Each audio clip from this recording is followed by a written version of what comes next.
बेतनटी तहसिलदार को बाली माफिया आक्रमण घटना 3 गिरफ। मयूरभंज बेतनटी तहसिलदार को बाली माफिया आक्रमण, ड्राइवर आहत। गतकाली संध्या 4टा बेले एक बाली ट्रक को जबत कर थाना जिम्मा देवा घटना तहसिलदार को धस्ताधस्ती करने सहित ड्राइवर को आक्रमण करथिले माफिया। ए घटना थाना मामला रुजु, 3 अटक सहित एक बाइक जबत। सूचना अनुसार गतकाली संध्यारे बेतनटी ओभरब्रिज निकट एक बाली ट्रैक्टर जबत करने सहित थाना जिम्मा देथिले बेतनटी तहसिलदार इंद्रजीत बेहरा। तापरे से निज ड्राइवर सहित निकटस्थ पेट्रोल पंप रे पेट्रोल भरुथिबा समय किछि दुर्बृत्त आसी तहसिलदार को ठेलापेला करने सहित ड्राइवर को माड़ मारी आहत करथिले। यापरे खबर पाई बारिपदा उपजिलापाल बेतनटी पहुंची थाना को जाई एतला दैछंती। पुलिस उपजिलापाल एतला क्रमे पेट्रोल पंप रो सीसी कैमेरा को आधार करी 3 जन को गिरफ्त करने सहित एक बाइक जबत करिछि। तेबे ए घटना रे स्थानीय लोक निंदा करबा सह बाली माफिया को दुरात्म बढ़िबारे लागिथिबा कथा कहिसंती। केवल सेतिकी नुहे, एतिपई जिला प्रशासन और सरकार दायी बोली कहिसंती स्थानीय बासिंदा। सेपटे गतकाली उपजिलापाल घटनास्थल रे पहुंची तुरंत एक्शन मोड रे आसिबा परे पुलिस जोरदार तदंत आरंभ करिछि। 3 जन को गिरफ्त करबा सह अन्य बहु स्थान रे छापा मारुछि। कारण मयूरभंज जिलूर बाली माफिया को निपात करने शपथ नहीं जिला प्रशासन बोली कहते अतिरिक्त आरक्षी अधीक्षक। तेबे मयूरभंज जिले में बाली माफिया अंकुश न लगाइले आगामी दिन में जिले में राजस्व हानि होगा सह विभिन्न सरकारी अधिकारी जीवन विपद मुहा बोली चर्चा होछि।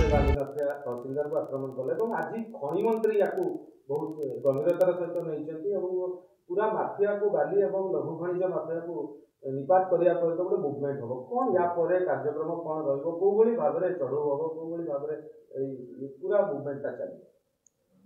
गतकाली तहसीलदार बेतनटी को ऊपर जो आक्रमण होइतिला से संबंध रे हमर बेतनटी थाना केस नंबर 417/2025 मामला रुजु करा होइछि एवं ए संबंध रे मध्य 3 जन व्यक्ति को गिरफ्त करा होइछि।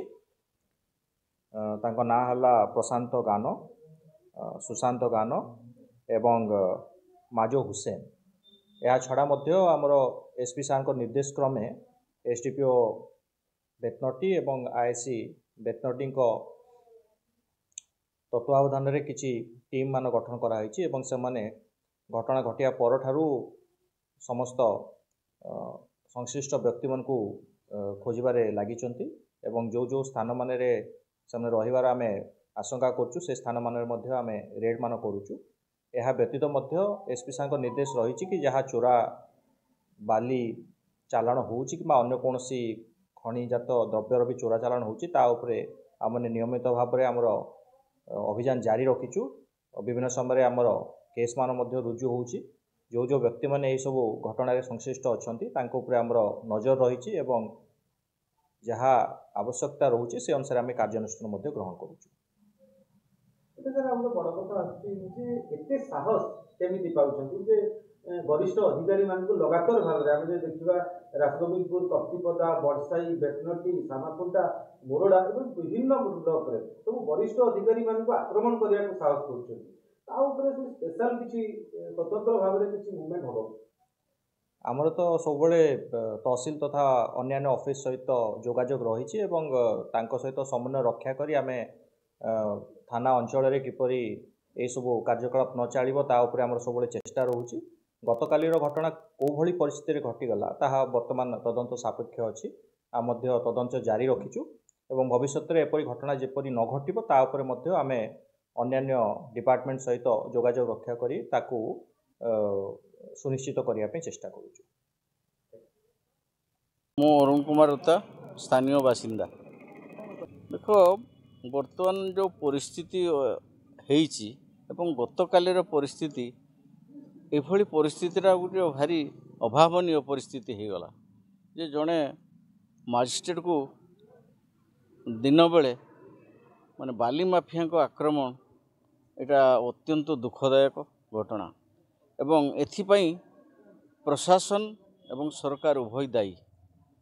जदि ये जो बाली चालाण होउची से तो आम एक परिवेश नष्ट होउची एवं नदीर गतिपथ बदली जाउची तथापि माफिया माने तांकर जो कारबार करूचंती जो कोटी कोटी टंकार बाली चालाण होउची केवल मयूरभंज नुहे मयूरभंज बाहर बेंगल झारखंड माने पड़ोसी जिला विभिन्न आड़ को ये बाली माफिया माने ये बाली सप्लाई करुचंती एवं प्रशासन ढिला नीति प्रशासन ढिला नीति जोगु सेमाने अबाध रे कारबार करि चलचंती एवं निजर बड़ीमा बढ़ई चलचंती कहीं ना सेमाने खातिर करूनांती तेणु निश्चित भाव रे एठी किछि प्रशासन जो माने कि टिके दायी अछंती तांको भितरे शामिल अछंती बोली आमे अनुमान करूछु नहले एते साहस से करेंगे ना जे जड़े मजिस्ट्रेट को पिटी देवाई एगुड़ा अति निंदनीय घटना हो गला तेणु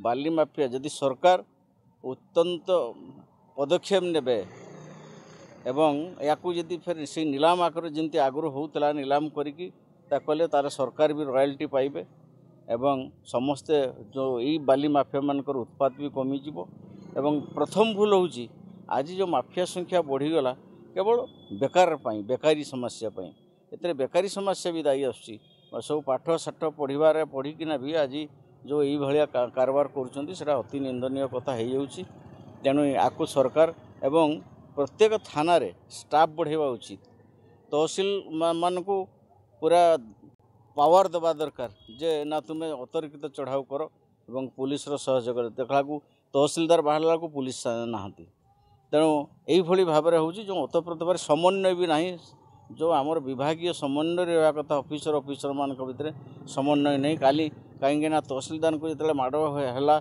सी जो पुलिस आश्रय ना पहले पुलिस नंबर नहीं एटा गोटे अति निंदनीय अति अभावनीय घटना एटा तेणु यह जमी हम प्रशासन जदि सुदृढ़ हेब एवं दक्ष प्रशासक आसबे ताहले जे जो बाली माफिया को जबत करें ना पारे।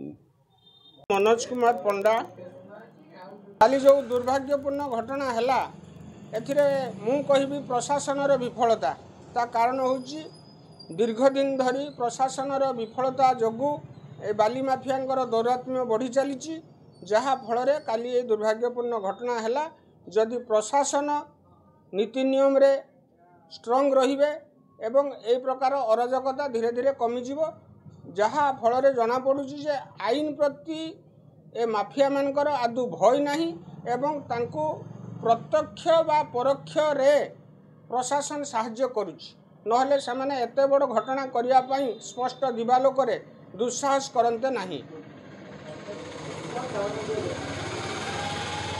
प्रशासनर जो विभाग अच्छी राजस्व विभाग माइन्स विभाग एवं पुलिस प्रशासन एमान भितर कोऑर्डिनेशन करा जाई ए जो बाली माफिया मान को धरिया पई सुचिंतित पदक्षेप नेले भविष्य में आपको रोक जाई पारिबो नहले बहुत निरीह प्रशासनिक अधिकारी यही भाया राजरास्तार माड़ खाइबे एवं तांकर काम करिया पई स्पृहा कमिजिवो।